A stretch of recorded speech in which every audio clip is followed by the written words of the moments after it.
시청자 여러분 안녕하십니까. 신통방통 윤태현입니다. 이재명 대표의 최측근 정진상 실장의 압수수색 영장에 대장동 업자들이 이재명 성남시장의 선거를 도운 정황도 구체적으로 적시됐다고 합니다.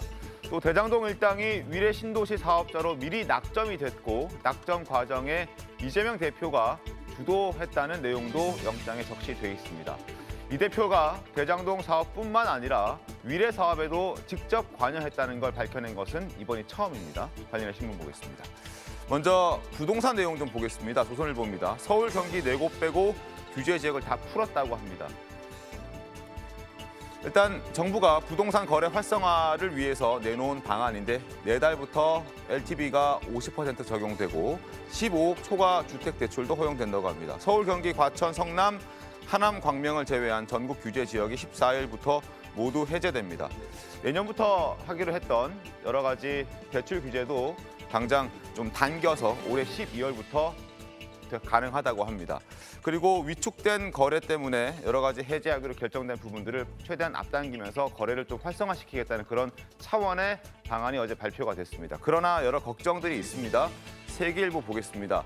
연봉 7천만 원 받는 직장인의 경우에 14억 집을 구입할 때 최대 5억까지 대출을 받을 수 있는데 그러나 과연 이 받는다고 해서 집을 살 수 있을지는 좀 따져봐야 될 것 같습니다.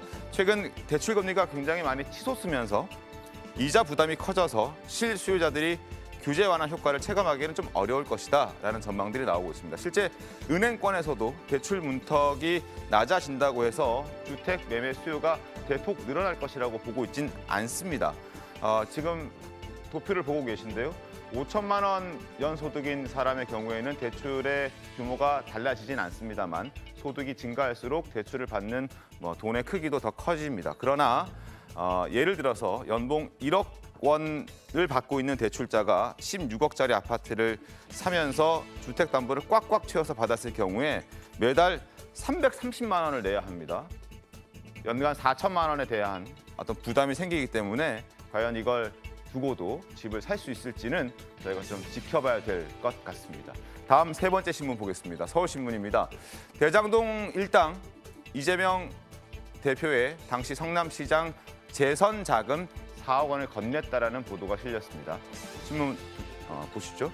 지방선거를 석 달쯤 앞두고 이재명 성남시장 재선에 공을 세워야 한다는 남욱 변호사가 조성한 4억 원가량의 자금이 있는데 이 자금이 정진상 당시 실장을 통해서 건네졌고 그리고 이 자금이 이 대표 성남시장 재선 자금으로 사용이 된 것으로 검찰은 보고 있는 것 같습니다.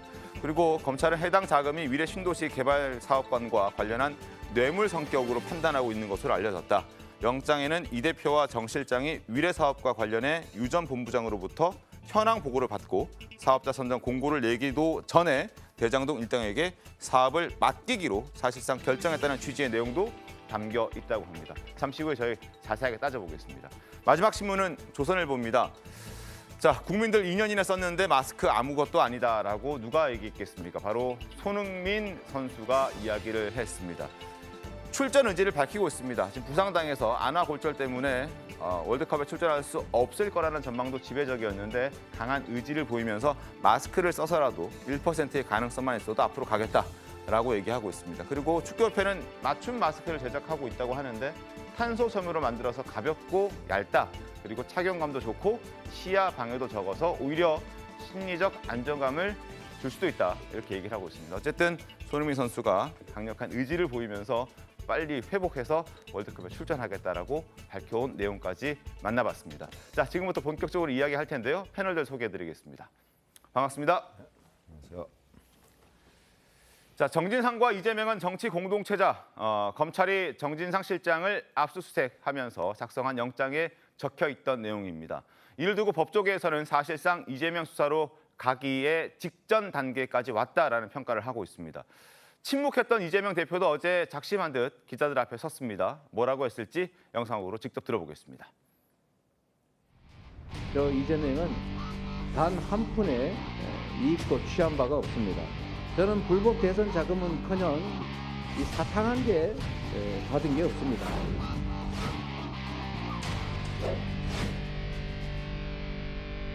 검찰의 창작 완성도가 매우 낮은 것 같습니다. 검찰이 훌륭한 소설가가 되기는 쉽지 않겠습니다.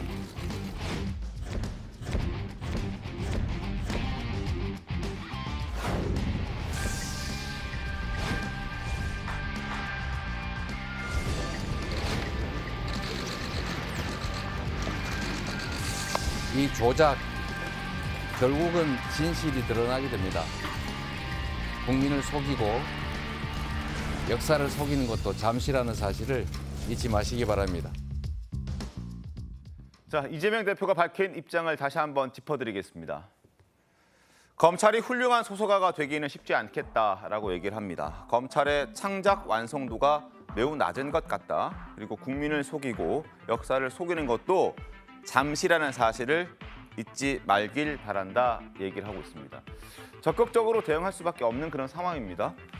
정진상 압수수색 영장을 봤더니 정진상 107회 등장, 그리고 이재명 대표도 102회, 102번이나 등장을 합니다. 그리고 구체적인 범죄 사실에 대해서도 적고 있죠. 정치적 공동체다라고 얘기를 하고 있습니다. 김용 부원장의 공소장에 56번 이재명 대표 이름이 등장한다 그러지 않습니까? 정진상 씨의 실장의 압수수색 영장에도 102번이나 등장을 합니다. 여러 차례 등장하면서 정치적 공동체라는 단어도 등장을 하게 되죠. 이제 말을 안 할 수도 없는 그런 상황에서 아마 이재명 대표가 어제 드디어 입을 뗀 것 같습니다.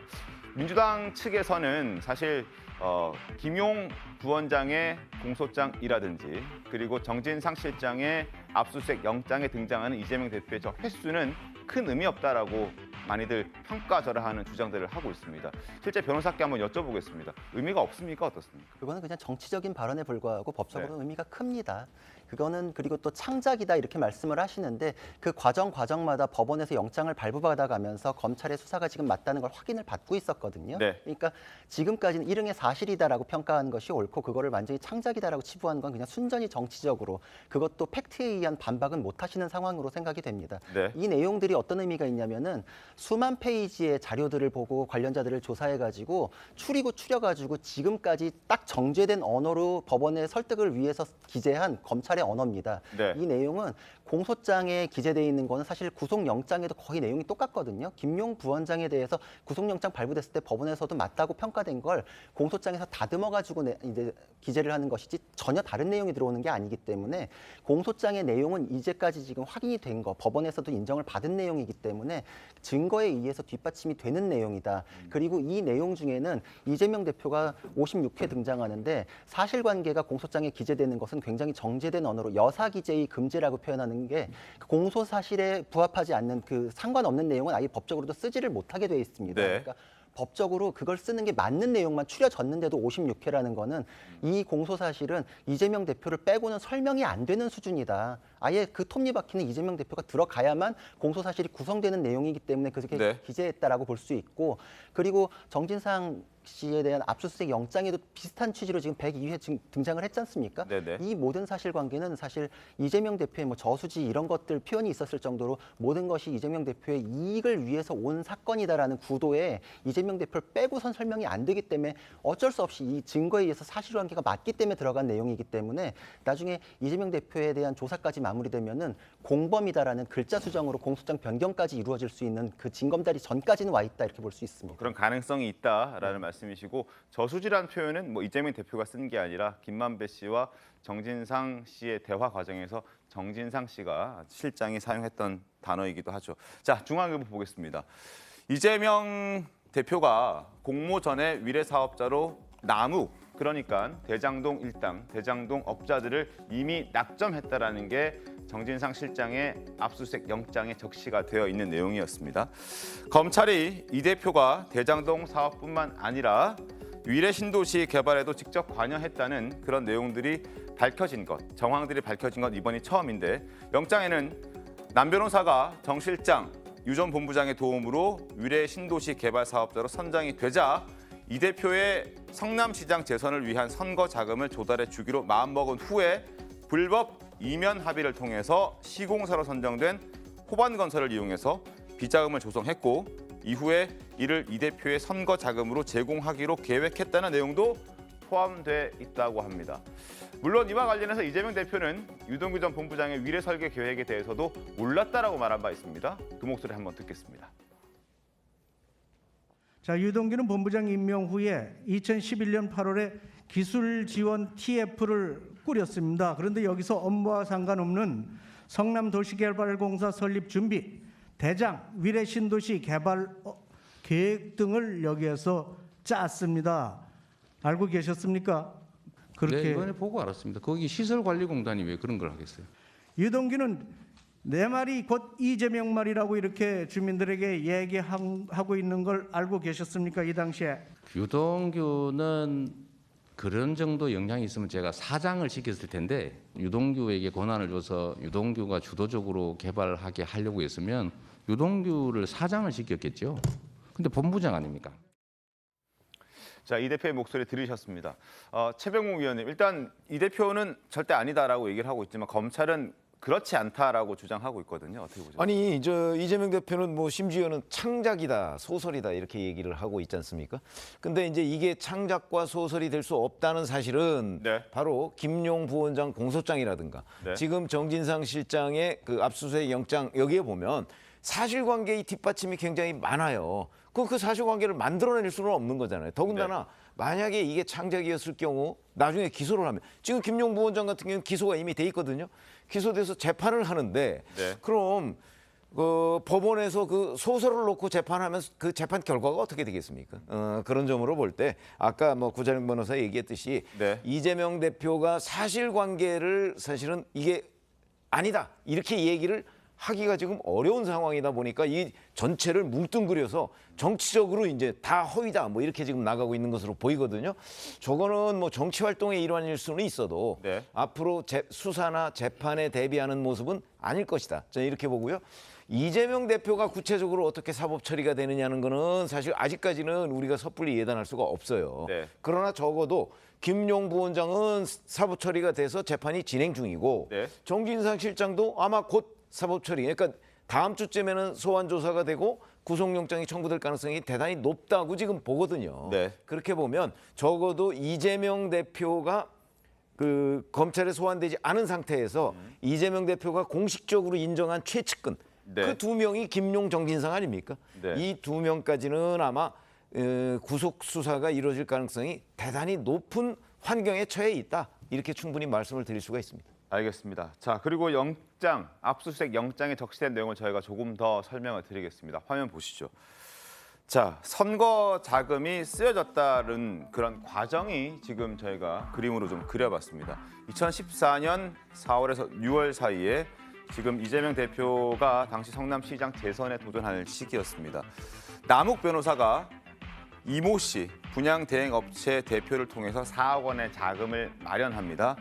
김만배 씨를 거쳐서 유동규 전 본부장을 거친 다음에 이 중에 5천만 원은 정진상 당시 성남시 정책비서관에게 전달이 되고 뭐 얼마인지는 구체적으로 액수가 나와 있진 않지만 5천만 원을 제외한 일부 금액이 종교단체 고위직을 포섭하는 데 사용됐다라고 얘기가 나오고 있습니다. 그리고 이 종교단체는 3만 명에 이르는 신도를 보유한 단체였고 실제 선거에서도 정진상 실장도 인정한 부분이 있습니다. 상당히 많이 도움이 됐다 표를 봤는데 지금 화면 보시는 내용입니다. 성남 지역의 한 종교단체의 신도가 3만 명인데 조직력이 굉장히 좋다. 선거운동에 도움이 될 것이다. 그랬더니 정진상 실장이 더 많은 득표가 가능했다라고 얘기를 하면서 그 종교단체의 선거운동이 효과가 있었다는 부분에서 인정을 하는 대목이 나옵니다. 박원석 의원님 어떻게 보셨습니까? 어쨌건 지금 저런 정황들이 대체로는 남욱 변호사나 유동규 본부장의 진술에 의존을 하고 있거든요. 때문에 이게 이제 물증으로 이게 확인이 돼야 되고 네. 받침이 돼야 되는데 아직 그 단계까지는 가지 못한 것 같아요. 네네. 때문에 지금 공소장을 통해서 이 확인된 사실이나 혹은 정진상 실장의 압수수색 영장에 적시된 내용도 지금까지는 어쨌든 그 대장동 관련자들의 진술이 거의 절대적인 말하자면 이 진술 증거에 의존을 하고 있어서 네. 저는 조금 더 상황을 지켜봐야 될 것 같고요. 그리고 이제 정치자금 위반과 관련해서 좀 2014년도 이재명 시장의 재선 당시에 지금 저 4억 원을 전달했다는 거 아닙니까? 이건 사실 공소시효도 지났어요. 근데 굳이 공소시효가 지난 사실까지 이게 수색영장에 적시한 의도가 뭔가 이런 점에 대해서도 한번 생각을 해봐야 될 것 같습니다. 알겠습니다. 자, 조금 더 구체적인 내용들을 저희가 설명을 드릴게요. 이런 내용도 지금 압수수색 영장에는 담겨 있다고 합니다. 자, 김만배가 돈을 안 주자 정진상 실장이 이 양반 이렇게 얘기를 했습니다. 제가 옮기기에는 좀 적절치 않은 것 같아서 발언은 하지 않겠습니다. 김만배 씨가 대장동 사업 공모 절차가 시작되기 직전인 2015년 2월 초 유흥주점에서 남욱 변호사와 정영학 회계사를 만나서 이렇게 얘기했다고 합니다. 나의 지분이 49.9% 정도인데 실제 나의 지분은 12.5%에 불과하다. 왜냐? 나머지는 이재명 시장 측 지분이다. 라고 얘기했다고 합니다. 그리고 대장동 수익 배당이 이루어지던 2020년 10월쯤 와서는 유동규 씨와 지분 지급을 논의하면서 사업에 들어간 비용이 있으니 앞서 약속한 그 지분 전부를 주기는 어렵고 24.5%만 주겠다. 37%에 이르는 지분을 다 주진 못하겠고 24.5%만 주겠다라고 얘기를 하는 겁니다. 그리고 이는 정 실장에게 보고가 됐다. 그리고 정치적 공동체인 이재명 대표도 이를 알았을 거로 저희가 추정할 수 있습니다. 그리고 이후 정진상, 유동규, 김용 이 3인방은 이 대표의 대선 경선 자금을 조달을 위해서 김만배 씨에게 수익급 지급을 수차례 요구했는데 이게 지급되지 않자 욕설을 했다라는 얘기가 들립니다. 김구식 의원 어떻게? 저는 지금 이제 대장동 게이트로 지난해 촉발됐던 이른바 이재명 대표를 향한 의혹들 네. 국민들이 생각했을 때 당시 그런 엄청난 수천억의 특혜를 그런 사적 민간업자들에게 몰아줬다고 하는 것이 최종 결재권자가 성남시장이니까 당연히 뭔가 있지 않겠느냐 이런 그냥 합리적인 단순한 의심을 했던 거 아닙니까? 네. 그러나 그게 이제 문재인 정부 때 검찰이 수사했을 때는 대장동 일당 유동규까지만 그치는 선에서 기소를 해서 재판이 진행 중이에요. 네. 그런데 이제 다시 지금 윤석열 정부 들어와서 새로 재수사를 하면서 새로운 사실들이 드러나고 있는 거거든요. 근데 이 사실들에 대해서 아직까지는 이재명 대표를 향한 뭐 구체적인 물증이나 소환까지는 가지 않고 있습니다만 네. 최측근이라고 하는 김용 부원장이 구속됐고 기소가 돼 있고 또 최측근인 정진상 실장이 지금 압수수색 영장에 저렇게 많은 정치 공동체로서 이름이 나오고 있고 네. 그리고 그 내용이 아까 우리 구 변호사 말한 것처럼 검찰이 증거 확보나 자료를 그 근거를 가지고 있지 않은 상태에서 쓸 수는 없는 거 아니겠습니까? 구체적인 압수수색 영장 그 내용들 적시할 때 그런 걸 보면 분명히 턱 밑에까지는 왔다는 생각이 분명히 들고요. 네. 문제는 그렇습니다. 저는 제가 볼 때 성남시장 당시에 재임을 했는데 네. 두 번 성남시장을 하면서 유래동 신도시 사업하면서 똑같은 패턴으로 돈을 좀 모았고 또다시 이 대장동 사업으로 돈을 좀 모았던 것이 저는 패턴으로 반복된 게 아닌가. 그러니까 2014년에 재선을 앞두고는 유래 신도시 사업을 통해서 아까 나온 것처럼 돈을 준비를 해서 선거에 썼던 것이고요. 네. 또 그 성남시장에 재선하니까 다시 대장동 사업을 그동안 추진해 왔습니다만 본격화해서 결국 2018년, 19년 이후에 엄청난 대박을 터뜨린 거 아니겠습니까? 그리고 대선 자금으로 준비했다는 게 지금 검찰의 시각이잖아요. 저는 그게 그냥 우리가 지난해 이게 처음 나왔을 때 국민들이 합리적으로 의심했던 그 큰 그림이 대충 퍼즐이 맞춰지고 있다. 그러니까 저게 예전처럼 노무현 대통령 당시에도 대선 자금 수사와 관련해 가지고 안희정 당시에 그 실장이 네. 대선 자금을 모은 걸로 해서 정치자금법 위반으로 감옥을 간 적이 있습니다. 그렇습니다. 노무현 대통령까지 가지 않았습니다. 왜? 그건 입증이 되지 않는 것이었기 때문에. 조직을 총괄하는 사람 입장에서는 후보 몰래 돈을 모아서 썼다고 하면 되거든요. 근데 지금은 좀 다른 게 뭐냐면 이재명 대표 성남시장 했을 때 재선을 앞두고 유래 신도시 사업을 이재명 당시 시장에 사인을 해줬다는 거 아니겠습니까? 결재권자니까. 결재권자니까. 그러면 그걸 알고 있는 상태에서 선거장을 모았다는 게 된다면 그다음에 대장동 게이트도 마찬가지죠. 알면서 직접 결제를 해줬다고 한다면 배임 혐의가 충분히 있는 것이고 그 자금이 모이는 것을 자기를 위해 쓴다는 것을 사전에 인지했을 수 있는 거잖아요. 그러면 노무현 대통령과 안희정으로 선이 분리되는 상황에서도 오히려 한참 벗어날 수가 있다. 이재명 대표랑 정치적 공동체로 갈 수밖에 없는 정황상 증거가 지금 많이 차 있다고 생각합니다. 알겠습니다. 권정 대변인 어떻습니까? 저는 지금 단계에서는 아까 박원순 전 의원께서 말씀하신 대로 그러니까 이 지금 검찰이 이제 영장에 적시한 것들도 대부분 대장동 일당의 진술에 의거하고 있는 것으로 보여집니다. 네. 물론 다른 물증이 있을 수도 있겠으나 그것은 아직 밝혀지지 않은 상태예요. 그러면 이 피의 사실을 이제 증명해야 될 검찰 측의 주장이 있는 것이고 그것이 아니라 피의자로서 자신의 방어권을 주장하고 있는 사람들의 주장도 있는 겁니다. 그러니까 현재 이 상황을 영장이 적시됐다는 이유로 마치 사실인 마냥 이야기하는 건 저는 좀 부적절하다고 네, 네. 보고요. 그리고 이 검찰의 어떤 이 재판 진행이 좀 설득력을 얻기 위해서는 검찰이 편파적이지 않다는 것을 스스로 좀 벗어내야 될 것 같습니다. 근데 네. 대장동과 관련해서 실제로 박영수 특검의 따님 같은 경우에는 특혜 분양으로 거의 8억에서 9억 정도 이익을 본 바 있고 그리고 연봉이 7천만 원밖에 되지 않는데 사실 대여금으로 11억을 화천대유로부터 받은 것도 사실로 확인되어 있습니다. 근데 이런 것들이 함께 다루어지는 과정 속에서 어떤 이재명 측근에게도 돈이 갔고 그것이 정치자금일 수 있다. 이렇게 다루어져야 제가 볼 때 많은 국민들이 검찰의 수사를 좀 신뢰하지 않을까 싶은데 그 부분이 검찰의 과제가 아닌가 싶습니다. 알겠습니다. 자, 검찰 수사 상황 좀 지켜보겠습니다. 다음 이슈 가겠습니다. 풍산계 반환 논란에 문재인 전 대통령이 이제 그만하라고 직접 SNS에 글을 썼었죠. 그러나 정치권에서는 이 풍산계 논란이 계속 지속되고 있습니다. 여야의 이야기부터 함께하겠습니다. 관련 법령을 만든 것도 뒤늦게 250만 원의 사료비를 요구한 것도 파양을 결정하고 하루 만에 기간으로 보내버린 것도 모두 문 전 대통령이라는 것입니다. 그만해야 할 건 문 전 대통령과 민주당입니다. 제일 치사하지 않습니까? 딴 것도 아니고 사료값 가지고 그거 내가 내 돈 내고 못 되겠으니까 가져가라 이런 식으로 사태를 만들어 버린다는 게 그 얼마나 참 치졸합니까? 문재인 대통령으로서는 이 사람들 정권 바뀌고 나니까 손바닥으로 하늘을 가리고 그냥 팩트를 뒤집는구나. 자, 사료값 너무 치졸한 공격 아니냐라고 민주당에서는 얘기하고 있습니다. 그러나 저희가 근본적인 걸 따져봤을 때 문 전 대통령의 풍산개를 키울 수 있는 규정이 없느냐 있느냐를 따져봤을 때는 지금 현재 키울 수는 위탁받아서 키울 수 있는 규정은 완비가 되어 있는 거 아닙니까, 김근식 교수님? 맞습니다. 지금 이 상황을 보면서 그러니까 반려견에 대한 사랑이라는 관점에서 정말 애견인이 아니지 않느냐라는 것은 우리가 차치하더라도 네. 지금 문재인 대통령 측이 주장하는 것처럼 이게 법령 미비가 돼 있고 우리가 사실 맡아서 지금 그 위탁할 수 있는 주체가 아닌데 지금 맡아왔다 이렇게 지금 항변을 하고 있는데 지금 정부 측에 설명하는 바에 따르더라도 이 대통령 기록물 관리법에 따라서 네.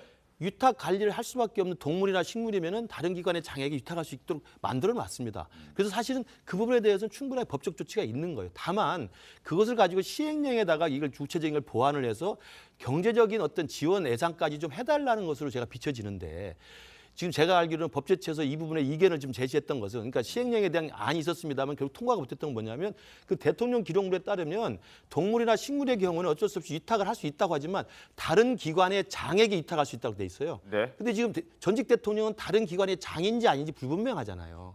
그러니까 그 부분을 좀 법적으로 보완할 필요가 있다는 의미에서 국무회의에서 올려졌지만 시행령 개정이 아직 안 되고 있는 겁니다. 그러면 충분히 기다릴 수 있는 상황이라고 생각을 합니다. 그리고 법적 조치가 필요하다고 하면 법적 조치가 있을 때까지 요구하고 끝난 다음에 문제를 해결해도 되는데 이태원 참사로 지금 수많은 국민들이 슬픔에 빠져 있는 이 시국에 난데없는 개탈행이 지금 나온 게 아니겠습니까? 그렇다고 한다면 김정은한테 받아서 4년을 키워왔고 퇴임하신 뒤에도 본인이 가져가셔서 6개월을 키워오신 분이에요. 그 반려견의 동물에 대한 사랑만 생각하더라도 몇 달 지나서 아니면 시행령 문제가 깔끔히 해결된 뒤에 서로 간 소통을 통해서 문제가 정리될 수 있는 다음에 해도 되는 거 아니겠습니까? 알겠습니다. 그걸 갑자기 이야기해서 파양하는 식으로 돌려보내니 국민들이 볼 때는 납득이 안 된다고 봅니다. 타이밍이 좀 적절치 않았다 이런 말씀이신 거죠? 네. 아니 문재인 전 대통령은 전직 대통령으로서 다른 기관의 장입니다. 네. 근데 이게 뭐냐면 대통령 기록물 관리법 시행령이 있는데 문재인 대통령 임기 말에 3월 29일이에요. 지금 네. 이렇게 다 인터넷 쳐보면 나옵니다. 거기에 제6조의 2, 제2항이라는 걸 신설을 했거든요. 그 신설에 보면 다른 기관의 장에게 동물 또는 식물을 이관하여 관리할 수 있다 이렇게 돼 있습니다. 네. 그러니까 명백한 법적 근거가 있습니다. 근데 자꾸 법적 근거가 없는 것처럼 얘기하잖아요. 문재인 전 대통령 측에서. 그거는 이게 아니고 6월 17일 날 행정안전부에서 입법 예고한 게 있습니다. 네. 이 입법 예고한 걸 보면 그 입법 예고가 바로 돈입니다. 돈. 네. 그게 지금 시행령 개정이 안 돼 있는 거예요. 그걸 이유로 자꾸 된다면 결국 돈 문제 때문에 본인이 파양을 할 수밖에 없다 이 얘기가 되잖아요. 근데 그걸 자꾸 뭐 시행령을 뭐 안 해주고 무슨 그 내가 지금 권한이 없는데 맡아서 기르는 것처럼 얘기하는데 그건 아닙니다. 알겠습니다. 맡아서 기를 권한 있고요 시행령에. 네. 다만 돈 문제가 시행령이 완비가 안 됐다. 어제도 제가 그 부분을 그래픽을 통해서 꼼꼼하게 짚어드린 적이 있는데 사실 돈 문제 논란도 논란이지만 그보다는 과연 애견인으로서의 그 마음가짐이 우리가 받아들일 정도의 수준이 되느냐 안 되느냐 이 부분도 논란이 되고 있습니다. 문 전 대통령이 입장을 낸 걸 보면 이런 글귀들이 있습니다. 지금까지 양육에 소요된 모든 비용을 퇴임 대통령이 부담했다. 지난 6개월간 대통령 기록물인 반려동물들을 무상으로 양육하고 사랑을 쏟아준 것에 고마워해야 할 것이다 라고 한 표현이 있죠. 지금이라도 내가 입양할 수 있다면 대환영이다. 이제 그만들 합시다 라고 얘기를 했습니다. 바로 이 부분 고마워해야 할 것이다 라는 그 표현을 가지고 지적들이 상당히 많습니다. 일단 조선일보 내가 내게 고마워하라는 문이라는 제목의 기사가 있습니다. 문 전 대통령은 고맙다라는 말을 참 특이하게 쓴다라고 얘기를 하고 있습니다. 문 전 대통령이 고맙다라고 쓴 사례들이 여러 차례 있는데 일단 2017년 3월에 박근혜 전 대통령 탄핵 직후 팽목항의 세월호 방명록에 얘들아 너희들이 촛불 광장의 별빛이다. 너희들의 혼이 천만 촛불이 되었다. 미안하다 고맙다 이렇게 얘기를 했습니다. 여기서 이 고맙다라는 표현도 논란이 됐었습니다. 누가 봐도 이 신문에선 얘기합니다. 세월호 참사 덕분에 탄핵 사태가 벌어졌고 본인이 대선에서 이길 수 있게 됐다는 말로 들렸다라고 평가하고 있습니다. 또 하나 더 보시죠. 문 전 대통령이 퇴임 후에 출간한 에세이 문재인의 위로에서 나를 필요로 해줘서 고맙다. 덕분에 난 더 열심히 할 수 있었다. 나를 의심해줘서 고맙다. 덕분에 나는 더 정직할 수 있었다. 나를 이해해줘서 고맙다. 덕분에 나는 더 소신껏 일할 수 있었다. 나를 미워해줘서 고맙다. 덕분에 나는 더 단단해질 수 있었다라고 썼습니다. 고맙다는 표현을 자화자찬 형식으로 했다라는 지적들도 있었습니다.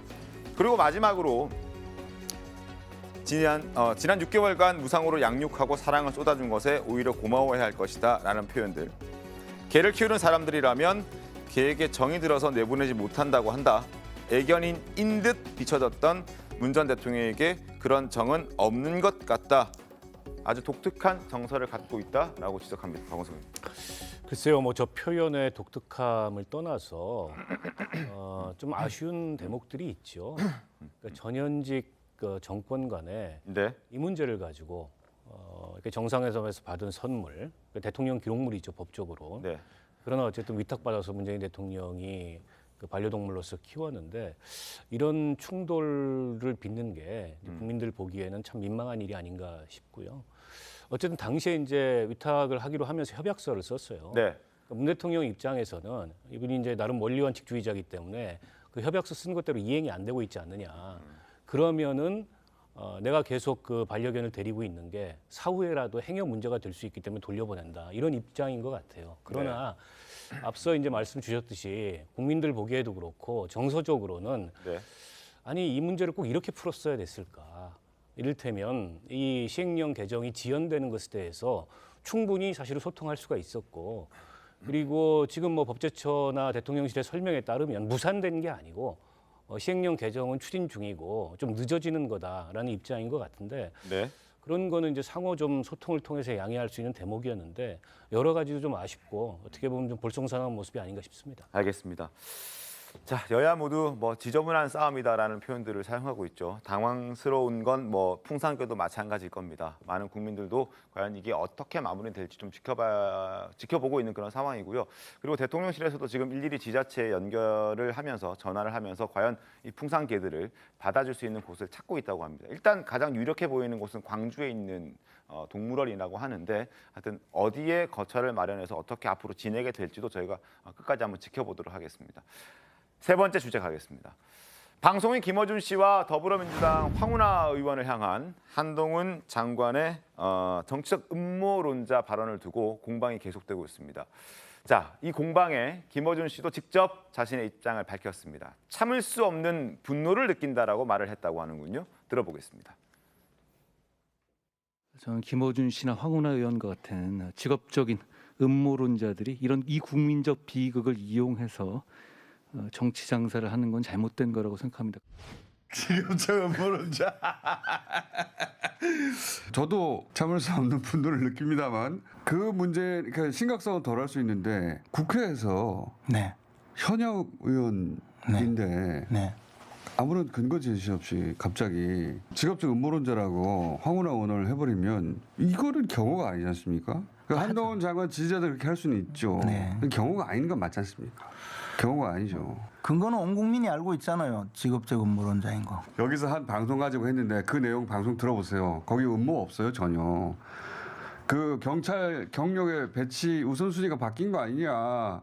마약과의 수사 때문에 이게 무슨 음모론입니까? 김어준 씨는 근거 없이 뭐 본인은도 뭐 참을 수 없는 분노를 느끼지만 그래도 국회의원에게 직업적 음모론자라고 말한 것은 대단히 부적절하지 않느냐라고 김어준 씨는 지적했는데 권지웅 대변인은 목소리 어떻게 들으셨습니까? 저는 어쨌건 그것을 이제 언급한 장소가 국회였지 않습니까? 네. 그리고 국무위원으로 그 자리에 있었던 건데 사실 입법부의 구성원은 의혹을 제기하라고 그 자리에 있는 것입니다. 그러니까 혹시 정부가 잘못할 수도 있으니까요.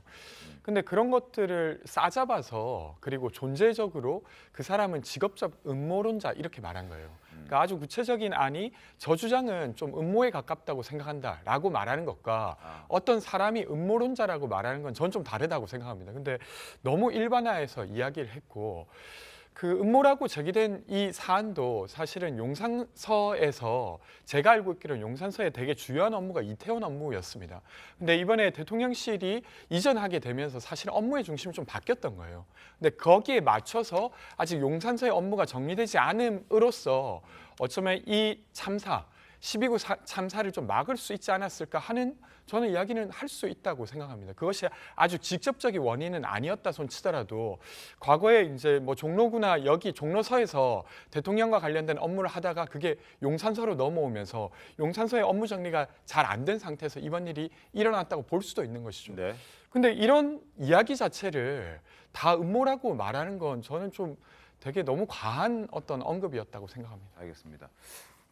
제가 뭐 일단 김어준 씨 발언에 대해서는 참을 수 없는 분노를 느낀다는데 그런 감수성을 가진 분이 남에 대해서는 음모론을 지속적으로 제기하면서 상처를 주고 음모론을 계속 반성도 없이 해왔던 게 감수성이 참 편하게 작동하신다 이런 느낌이 들었고요. 그리고 국회의원에 대해서 그럴 수 없는 거 아니냐. 굉장히 또 말이 막히면 항상 뭐 예의와 태도를 가지고 문제 삼는 게 계속 반복되고 있거든요. 사실관계만 가지고서 맞부딪혀가지고 정리하셨으면 좋겠는데 저는 한동훈 장관이 지속적인 음모론과 음해의 피해자라고 인식을 하고 있는데 그 가해자들은 자기들이 전혀 그렇게 가해행위를 했다고 인식하지 않는 게 문제의 원인이라고 생각을 합니다.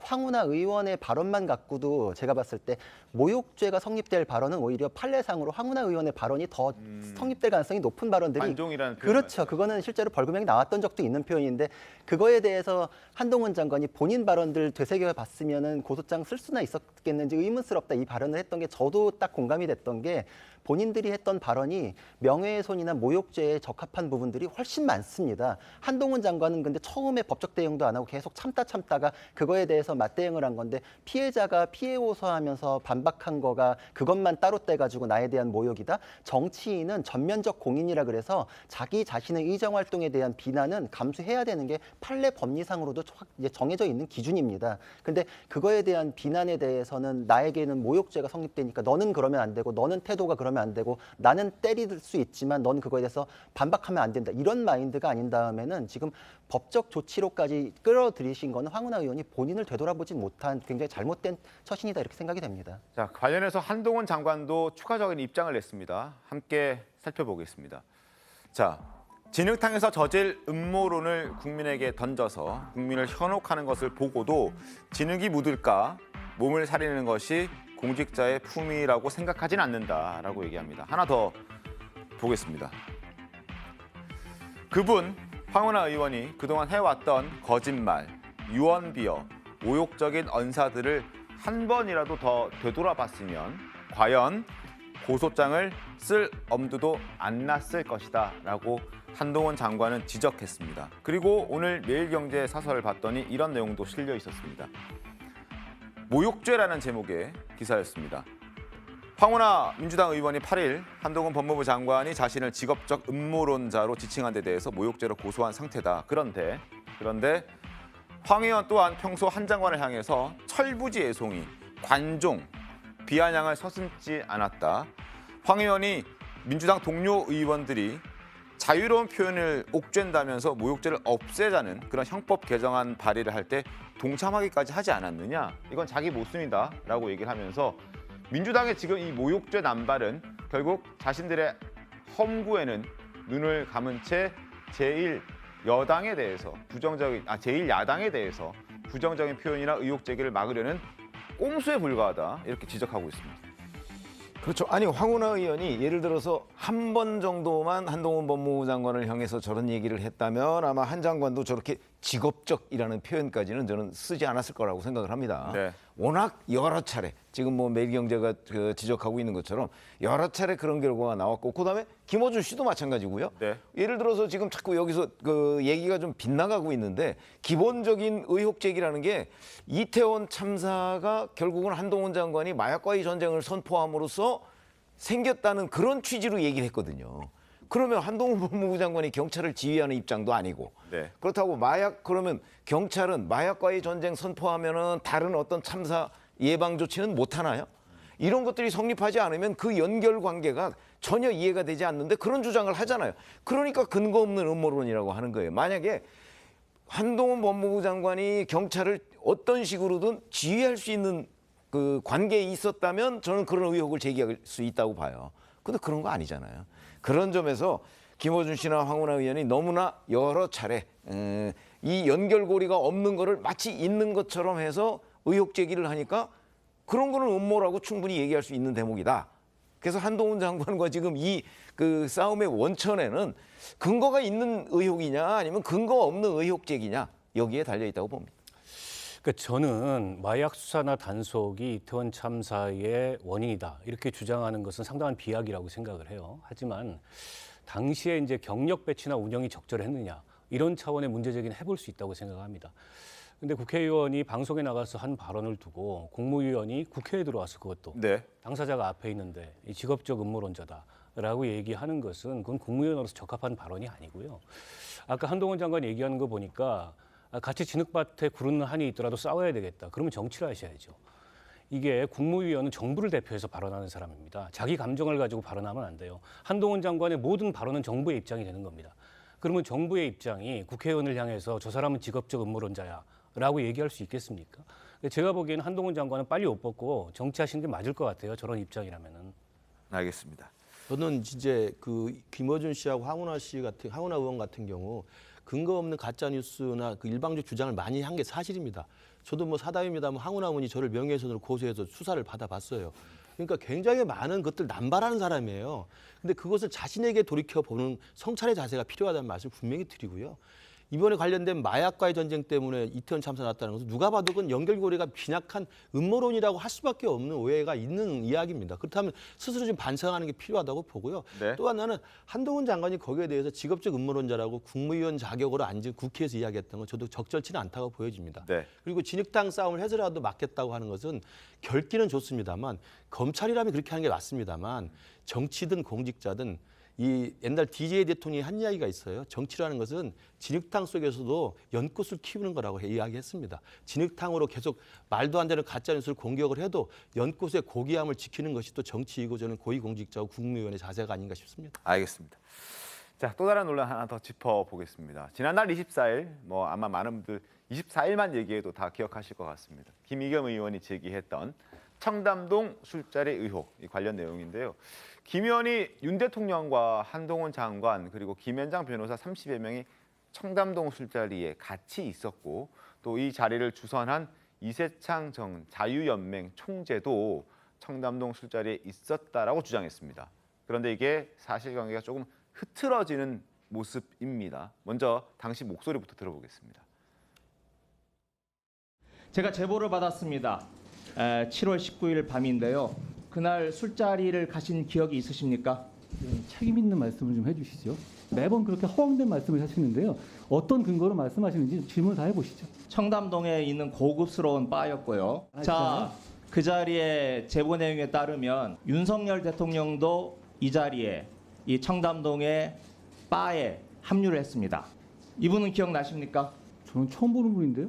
의원님, 자, 이분 말씀하시기 전에 처음 보시는 제가 분이에요? 기회를 드릴게요. 아니요, 나중에 하세요. 제가 자, 그런데 경찰 수사 과정에서 지금 김의겸 의원이 주장하고 있는 것과 좀 배치되는 그런 내용이 나왔다고 합니다. 화면 보면 설명드리겠습니다. 자, 김 의원의 주장대로라면 지금 이세창 전 대행의 휴대전화 위치 정보, 그러니까 항상 휴대전화는 본인이 소지하고 다니니까 이 휴대전화의 위치 정보에 따라서 이 사람이 어디에 있었는지를 저희가 확인할 수 있는데, 이 김의겸 의원의 얘기대로라면 반드시 청담동 술자리 의혹 장소, 아직 특정되지도 않았지만 이 청담동에 있어야 합니다. 적어도 강남 일대에는 있어야 했겠죠. 그러나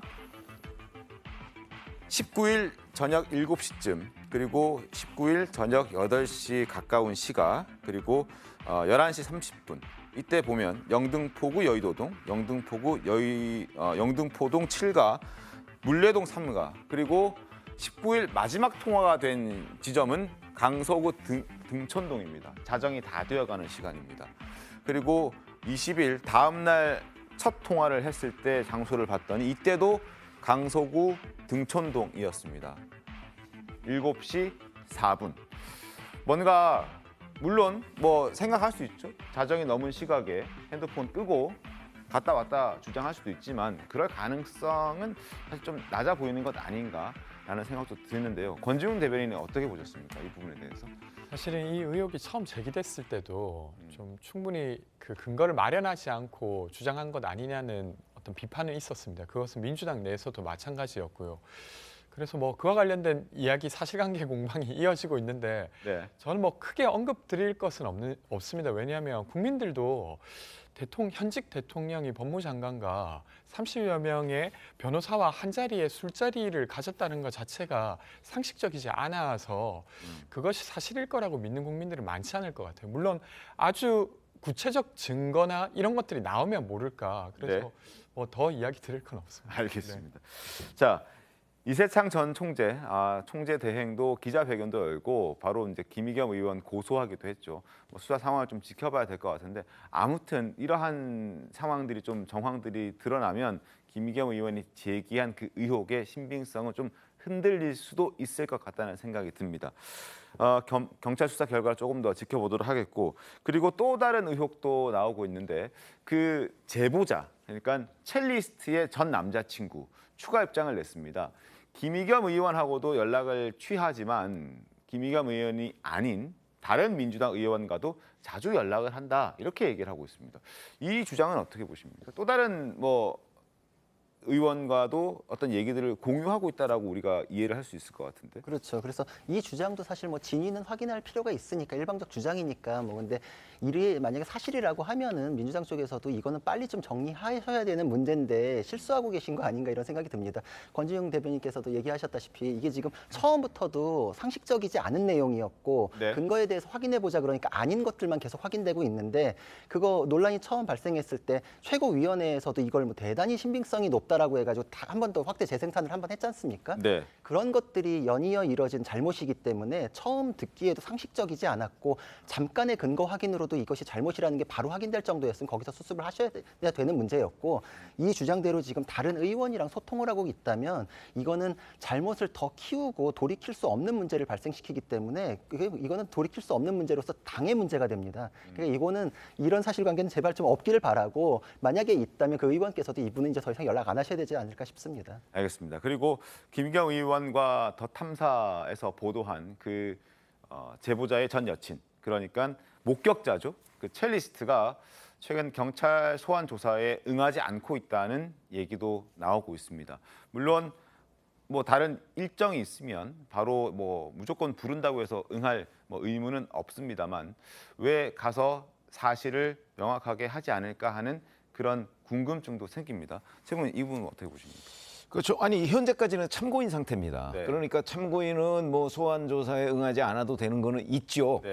그러나 이제 이렇게 여러 차례, 왜냐하면 이 첼리스트가 나와서 정직하게 그 당시에 본인이 근데 당시 남자친구랑 전화했던 내용이 어디까지 사실이다라고 얘기를 하면은 의외로 이게 쉽게 정리가 될 수도 있는 내용이거든요. 네. 이렇게까지 복잡하게 정치권에서 공방을 벌일 필요도 없는 내용일 수도 있어요.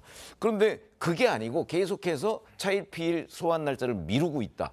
뭐 이런 얘기는 아마도 이 전체적인 어떤 사실관계를 뒷받침하기에 좀 거리낌이 있는 것 아닌가 우리가 이렇게 관측을 할 수가 있죠. 이렇게 되면 제가 보건대는 자꾸 소환에 응하기만 기다릴 것이 아니고 뭐 강제 조치라도 이게 진상 규명을 좀 해야 되지 않겠습니까? 그러니까 그런 부분과 관련해서 경찰이 강제 조치라도 취해야 될 그런 상황이 오고 있다 이렇게 봅니다. 그렇습니다. 이세창 권한 대행 같은 경우에는 이 첼리스트가 전 남친과의 어떤 알리바이를 만들기 위해서 뭐 꾸며낸 이야기다라는 주장도 하고 있고요. 그리고 첼리스트의 유튜브에 올린 영상이 가짜 영상이라는 의혹도 제기돼 있는 상태입니다. 여러 가지 좀 의심되는 부분들이 꽤나 많은 상황이어서 빨리 진위 여부를 밝혀냈으면 좋겠고 그러기 위해서는 이 첼리스트의 어떤 진술, 어떤 주장이 필요한 그런 상황이어서 경찰 수사 결과를 좀 예의주시하면서 지켜보도록 하겠습니다. 자, 다음 이슈 가겠습니다. 윤석열 대통령이 오늘 4박 6일 일정으로 동남아 순방을 떠납니다.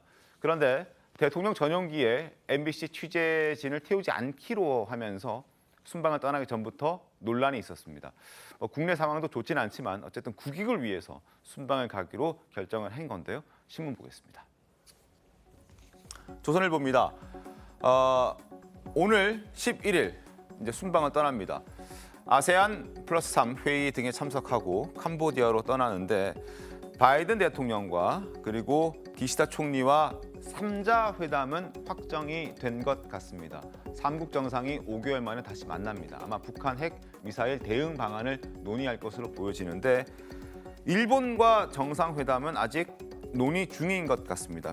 회담을 추진하고 있지만 그게 이루어질지는 잘 모르겠고 바이든 대통령과의 회담은 어느 정도 성사가 된 것 같은데 지난번 있었던 순방의 회담보다는 조금 더 오랜 시간 깊이 있게 정상적인 만남을 하는 것 같습니다. 그리고 중국 시진핑 주석도 취임 후에 처음 만날 것으로 전망이 되고 있는데 다만 정식 양자 회담 가능성은 크지 않고 정상회의장에서 약식으로 만날 가능성이 좀 큰 것으로 알려져 있습니다. 여러 가지 사안들이 있기 때문에 이태원 참사라든지 여러 가지 국내 상황이 좋지는 않지만 어쨌든 국익을 위해서 순방을 하기로 결정을 했는데 여기서 논란이 될 만한 것은 바로 MBC 취재진의 전용기 탑승 불허였습니다. 말들이 상당히 많습니다. 조선일보 하나 더 보겠습니다. 대통령 전용기 MBC 배제에 야권에서는 비판 언론에 보복하는 것이다라고 얘기를 하고 있고요. 여권에서는 노무현 전 대통령 때는 기자실 대못질까지 했다. 바로 이런 게 배제다. 이런 게 바로 잘못된 것이다라고 얘기하면서 지금 대통령실의 결정을 두둔하고 있습니다. 윤석열 대통령 해외 순방에는 국익이 걸려있기 때문에 어쩔 수 없는 취지다라고 얘기를 하고 있습니다. 최근 MBC의 외교 관련 왜곡 편파 보도가 반복된 점을 고려해서 취재 편의를 제공하지 않기로 했다. 그리고 MBC 출입 기자들에게 통보했다. MBC는 자막 조작, 우방국과의 갈등 조장 시도, 대역임을 고지하지 않는 왜곡 편파 방송 등 일련의 사태에 대해서 어떠한 시정 조치도 하지 않는 상태라면서 편의를 제공할 수 없다라고 얘기하고 있습니다. 대통령실 입장도 조금 더 살펴보겠습니다. 전용기 탑승은 외교안보 이슈와 관련해서 취재 편의를 제공해 왔던 것이다. 최근 MBC의 외교 관련 왜곡 편파 보도가 반복되어 온 점을 고려해서 이번에는 취재 편의를 제공하지 않겠다 이렇게 얘기한 겁니다. 어제 출근길에서 윤 대통령도 관련된 언급을 했습니다. 직접 들어보시죠. 특정 언론사에 대해서 대통령 전용기 탑승을 배제하면서 좀 논란이 되고 있는데 대통령이 이 많은 국민들의 세금을 떠가며 이런 해외 순방을 하는 것은 그것이 중요한 국익이 걸려 있기 때문입니다. 그리고 우리 기자 여러분께도 이런 외교 안보 이슈에 관해서 그 취재 편의를 제공해 온 것이고 그런 차원에서 받아들여 주시면 되겠습니다. 자, 여러 지적들이 있습니다. 물론 대통령실 입장에 봤을 때 MBC의 이러한 왜곡 편파 보도에 대해서 뭐 기분 좋을 리가 없죠. 불편할 수 있습니다. 그렇다고 해서 이렇게 배제까지 해야 하느냐 하는 부분에서는 또 갑론을박 서로 의견들이 충돌하고 있습니다. 한번 여쭤보겠습니다. 어떻습니까? 제가 만약에 참모라면 네. 저는 뭐 이렇게 전용기 태우지 말자 이런 건의는 저는 안 할 것 같아요. 왜 그러냐면 별로 바람직하지가 않고 국면이 다른 2라운드로 전개될 가능성이 대단히 많기 때문에. 네. 그러나 또 저런 부분은 그 선례가 없는 것도 아니고 과거에 뭐 청와대 출입 정지 뭐 이런 거 여러 차례 있었습니다. 그런 건 흔하게 있을 수 있죠. 예. 아니 출입 정지와 이게 뭐 큰 차이가 없고 오히려 출입 정지가 더 큰 제재입니다. 왜냐하면 취재 자체를 못하게 하는 거잖아요. 청와대 들어오지를 못하게 하니까.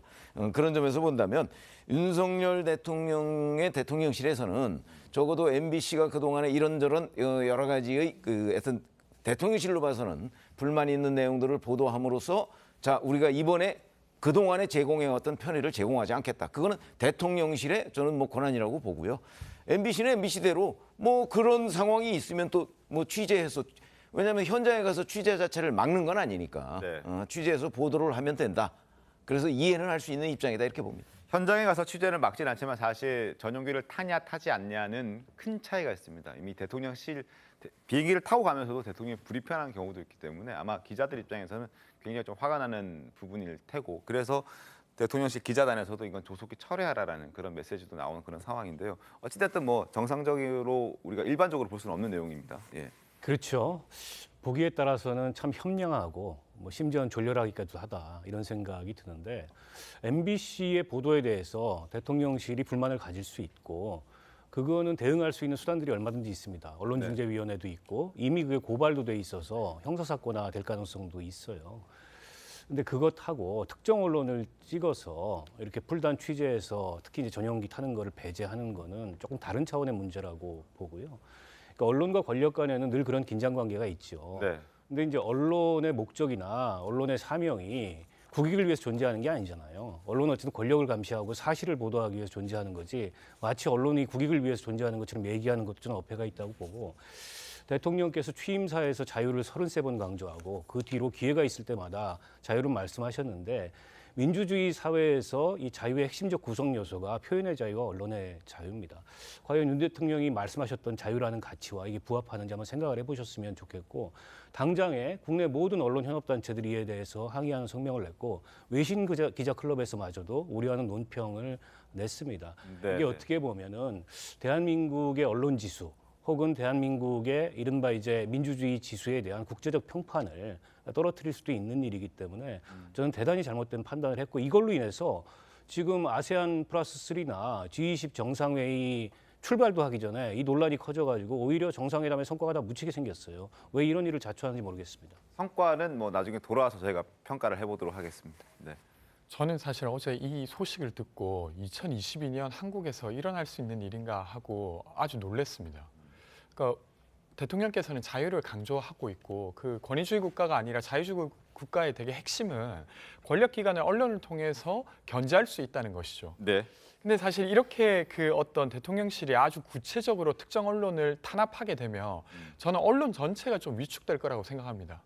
왜냐하면 뭔가 대통령실이 불편해할 것 같은 질문을 한다거나 네. 아니면 그러한 식의 의도가 드러나는 기사를 쓴다거나 이런 게 얼마나 신경 쓰이겠습니까? 근데 그렇게 되면 사실은 윤석열 대통령이 말하시는 자유를 누릴 수 있는 국가로부터는 점점 멀어지는 거죠. 네. 2018년에 트럼프 대통령이 CNN 기자를 찍어서 이제 출입 정지한 적이 있습니다. 일주일 만에 법원에 의해서 출입 정지가 취소되었는데 그때 법원이 내린 것처럼 사실 이번에도 만약에 이게 뭔가 법적으로 다뤄진다 하더라도 되게 황당한 어떤 일이라고 하는 게 밝혀지지 않을까 싶습니다. 알겠습니다. 2018년에 문재인 전 대통령도 조선일보 기자를 남북 정상회담 때 부르지 않은 적도 있긴 하죠. 그 부분도 저희가 잠시 문재인 정부에서요. 어찌됐든 논란이 되고 있습니다. 그리고 아마 발단이 된 건 다들 잘 아시겠지만 그 지난 9월에 미국 순방 당시에 윤석열 대통령의 이 발언을 놓고 이게 뭐 비속어냐, 뭐 바이든이냐, 뭐 이런저런 얘기를 하는 과정에서 MBC가 뭔가 확인되지도 않은 상태에서 그리고 소리 전문가들도 이게 과연 무엇인지 모르겠다라고 의견이 엇갈리는 상황에서 자막을 달아버리면서 뭔가 크게 논란이 증폭됐던 걸 대통령실은 불편해하고 있는 것 같습니다. 당시에도 윤석열 대통령은 이 보도와 관련해서 진상 규명을 해야 한다고 얘기를 했었습니다. 그 발언도 듣겠습니다. 이번 순방 과정에서 대통령님께서 이제 회사장에서 나가시면서 말씀하신 부분이 좀 논란이 됐습니다. 발언이. 사실 뭐 논란이라기보다 자국 국민의 그 생명과 안전을 지키는 데는 동맹이 필수적입니다.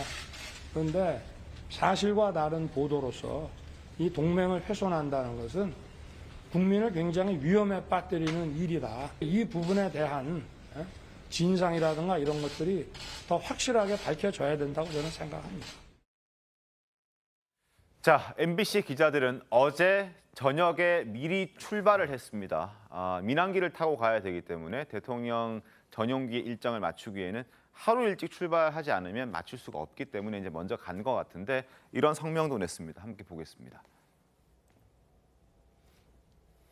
자, 언론 자유를 심각히 제약하는 행위다. 그리고 비판 언론에 대한 보복이자 새로운 형태의 언론 탄압이다. 이렇게 얘기를 했습니다. 그리고 MBC의 전용기 탑승 불허에 동참하는 언론사도 몇 군데 생겼습니다. 그 부분은 신문 통해서 저희가 말씀을 드릴게요. 신문 함께 보겠습니다. 먼저 한겨레 신문 그리고 경향신문이 타지 않겠다 우리도 민항기로 가겠다 이렇게 얘기를 했습니다. 대통령의 전용기 탑승을 거부합니다. 전용기는 정부 예산으로 운영되는 공적인 자산이고 대통령실의 선택에 따라 차별적으로 접근을 제한해서는 안 되는 공간이다. 그래서 우리는 타고 가지 않겠다 우리도. 그리고 경향신문 취재진 역시 대통령의 전용기를 이용하지 않기로 경향신문을 결정했다라고 얘기를 했습니다. 그리고 비슷한 취지 얘기를 하고 있습니다. 언론이 대통령 전용기에 동승하는 것은 국정 최고 책임자인 대통령의 공적 활동을 취재하기 위함이다. 언론의 기본적인 활동을 제한해서 국민의 알 권리를 침해하는 조치를 할 수 없다라고 경향신문도 지적하고 있습니다. 어떻게 좀 보셨습니까, 분위기들이? 저는 우선 첫째 이야기할 게 아까 MBC 입장에 나왔습니다만 언론 탄압이라고 이야기를 하는데요. 네. 지금 2022년에 대한민국에서 언론 탄압이 가능하다는 것을 국민들이 생각하는 사람은 없습니다. 그리고 MBC가 탄압을 받는 MBC가 저렇게 냅니까? 그럼에도 불구하고 계속 그 바이든과 난리면에 대한 그 논란에도 불구하고 취재원에 대한 확인조차 없이 일정한 확증적 편향 효과를 위해서 자막을 달아서 이걸 증폭시켜 놓고 사과 한마디 하지 않고 있는 건 분명한 사실입니다. 그렇기 때문에 저는 MBC가 탄압이라고 이야기하는 것은 제가 볼 때 좀 어불성설이라고 보고요. 네. 그러나 이제 대통령실의 대응도 저는 적절치 않다고 생각을 합니다. 불편하고 기분 나쁘고 뭐 안 좋을 수도 있겠지만 네. 그것을 굉장히 감정적으로 그리고 어떻게 보면 좀 쫌스러운 대응이라고 볼 수가 있지 않습니까? MBC의 저러한 가짜 뉴스라든지 정치적 편향 보도는 나름의 절차와 제도가 있어요. 아까 언론중재위원회 이야기했고 이미 고발이 돼 있기 때문에 또 법적 절차를 따라서 보면 될 거라고 생각을 하고요. 그러나 G20이나 아세안 플러스 3 같은 경우는 그런 MBC조차도 대승적으로 같이 안고 가는 모습을 보여주는 것이 대통령에게도 도움이 될 거라고 생각을 합니다. 네. 제가 보기에도 이거를 지금 언론 자유에 대한 탄압이라고 얘기하는 건 너무 과도하게 확대시켜가지고 비판하기 위해 가지고 이렇게 끌고 오시는 것 같은데 이건 편의 제공에 대한 문제이지 언론 자유하고는 관련이 없습니다. 취재하는 거, 보도하는 거에 대해서 제약이 따르지 않거든요. 지금 MBC는 자기 하고 싶은 얘기 다 하지 않습니까? 여기에 대해서는 사실 편의 제공에 대해서 문제 삼는 것에 대해서는 사실 다른 언론사들이 모두 다 그 전용기에 탑승했던 건 아닙니다. TO가 있기 때문에 MBC가 TO를 잡고 있으면 다른 언론사에서 전용기를 탑승하지 못해가지고 민항기를 타고 오거나 이진으로 별도로 출발하거나 이래왔던 사례들이 있었거든요. 그러니까 MBC에 대해서 하지 않는 게 전체적으로 언론의 자유를 축소시킨다 이런 개념도 아닙니다. 그리고 이 부분에 대해서 뭐 품격의 문제는 있을 수 있습니다. 뭐 미셸 오바마 연설에서도 뭐 데이고로 위고 하이 이런 식으로 뭐 품격 있게 뭐 저쪽에선 저열하게 가더라도 우리는 좀 더 낮게 할 수 있지 않았냐 이런 이제 가치 평가의 문제는 있을 수 있지만 그것이 MBC가 스스로 왜곡 보도에 대해서 사실 MBC가 결론이 정해져 있는 언론사 아니냐 이런 의혹들도 많지 않습니까? 그거에 근거되는 게 부족하면은 없는 자막도 끼워 넣어가지고 한 거 아니냐 이런 식의 비판도 있는데 그거에 대해서 적절한 사실관계의 해명이나 사과나 이런 것이 없이 왔기 때문에 그거에 대해서 제대로 정론으로서 오고 있는 다른 언론사가 만약 전용기 탑승에 대해서 혜택을 못 받았다면은 그거에 대해서는 다른 언론사에 돌아갈 수도 있는 부분이기 때문에 그거에 대해서 언론의 자유 뭐 이런 식으로 얘기할 부분은 아니고 극명하게 드러나는 부분은 김어준 씨 같은 분은 아직도 시민의 세금으로 한 달에 4천만 원씩, 1년에 4억 8천씩 받으면서 똑같은 방송 하고 있지 않습니까? 언론의 자유, 탄압을 논할 수 있는 사실관계는 우리나라엔 존재하지 않다고 생각을 합니다. 저는 만약에 이제 대통령실의 기준에 의한다 하더라도 그때 이제 MBC가 보도했던 날리면 바이든과 관련된 것을 한 140여 개의 언론사가 바이든이라고 자막을 달았어요. 근데 그들도 자신이 판단한 거지 않습니까? 그러니까 MBC가 먼저 그렇게 했다고 다 따라하는 건 아니기 때문에 그러면 그 언론사도 같은 기준으로 전용기에 탑승시키지 않았어야 되는 거 아닌가 하는 생각은 들어요. 그러니까 그런 것도 아니면서 사실 특정 언론을 찍어서 되게 공격하고 그로써 사실은 아주 권위주의적인 분위기를 만드는 거죠. 그리고 예를 들면 그 보도가 적절했는가 아닌가는 국민들이 판단하는 겁니다. 대통령실에서 적절하다 아니다 판단할 문제가 아니라는 것이죠. 알겠습니다. 그래서 저는 이번에 매우 부적절한 행위를 했다고 봅니다. 알겠습니다. 자, 논란이 많습니다. 몇 개월째 이렇게 이어지고 있는 그 논란인데 여야에서도 여러 가지 목소리들이 나왔습니다. 관련해서 어떤 얘기들을 했는지 일단 들어보겠습니다. 국제 외교 무대에서 자신이 비속어를 내뱉어 평지 풍파를 일으켰으면서도 반성은커녕 순방 전용기에 보도 언론사의 탑승을 치졸하게 불허하는 뒤끝 장렬 소인배 같은 보복 행위마저 이어갑니다. 언론 통제라고 생각하지 않습니다.